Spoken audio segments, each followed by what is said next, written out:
नमस्ते प्रणाम दोस्तों, स्वागत है आपके अपने चैनल भोजपुरी घर में। तो लो भाई, पवन भैया के एक और ब्लास्ट गाने का पोस्टर रिलीज कर दिया गया है, जिस गाने का नाम है तू हमार देख। जी हाँ दोस्तों, इस गाने का टाइटल है तू हमार देख। तो दोस्तों आइए इस वीडियो में जानते हैं कि इसका फुल वीडियो सॉन्ग कब रिलीज किया जाएगा।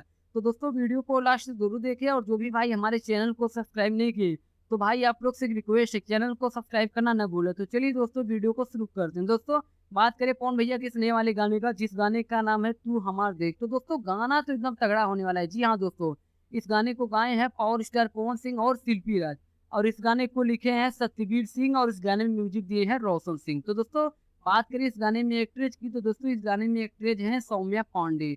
तो चलिए दोस्तों अब बात कर लेते हैं कि इस गाने को कब रिलीज किया जाएगा। तो दोस्तों इस गाने को 22 जून को सुबह 10 बजे VYRL भोजपुरी चैनल पे रिलीज किया जाएगा। जी हाँ दोस्तों, यह गाना आप लोगों को 22 जून को सुबह 10 बजे VYRL भोजपुरी चैनल पे रिलीज किया जाएगा। तो दोस्तों आप लोग यह गाना देखना न भूलें। तो दोस्तों इस वीडियो में बस इतना है, फिर मिलते हैं एक नई वीडियो में। तब तक के लिए धन्यवाद दोस्तों।